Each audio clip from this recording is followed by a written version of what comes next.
Welcome back. Well, Hudden and Dudden returned back to their farms, and as they drew closer, they couldn't help noticing all the cattle.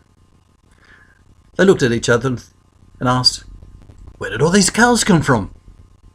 "We don't know."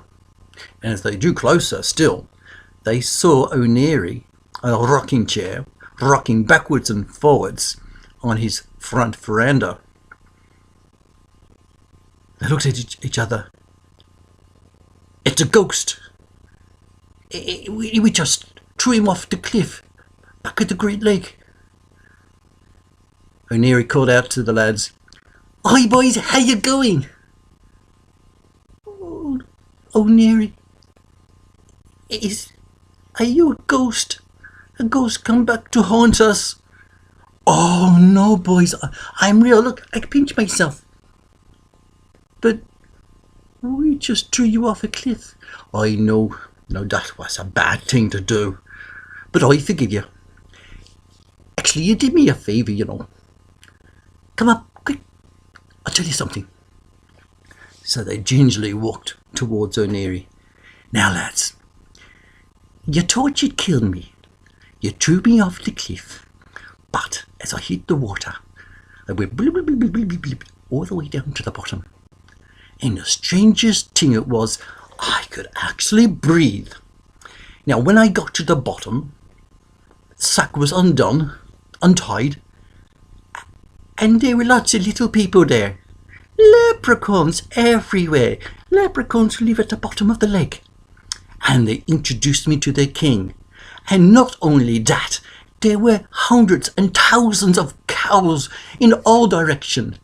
And the king himself said to me, 'O'Neary, we saw what happened up there, and we feel sorry for you. Now see all these fine cattle? You help yourself to as many as you like, and you can take them home, because as soon as you drive them up out of the lake, they'll sprout wings, and you can hop on one, and they'll fly you back in an instant.' So I gathered up some cows, 200 of them, and I drew them up into the shore. They grew wings, and I jumped on the back of a bull, and here we are. It took no time at all." "But O'Neary," Hudden and Dudden said, "you're not angry with us?" "Oh no, lads, if you hadn't done it, I wouldn't have got all these cows. And not only that, I think that you two lads could go back and get some cows for yourself to make up for the ones that were killed." "Oh, would you really do that for us?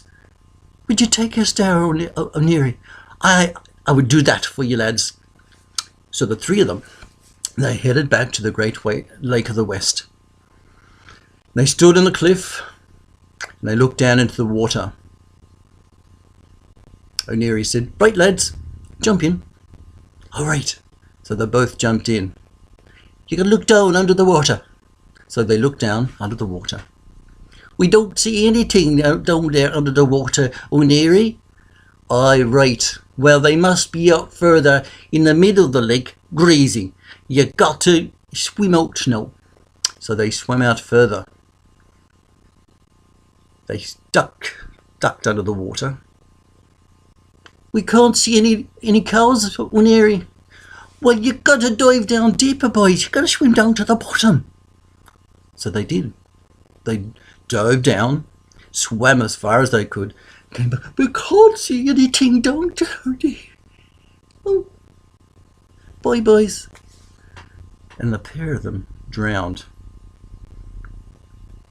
And O'Neary went, "Good riddance to bad rubbish." So he turned on his heels, headed back to his farm with his 200 cows, and he got Hudden and Dudden's properties as well. And I'd like to say that he lived happily ever after, but that's another story. Bye. Pax Vobiscum. Arrivederci, bambini.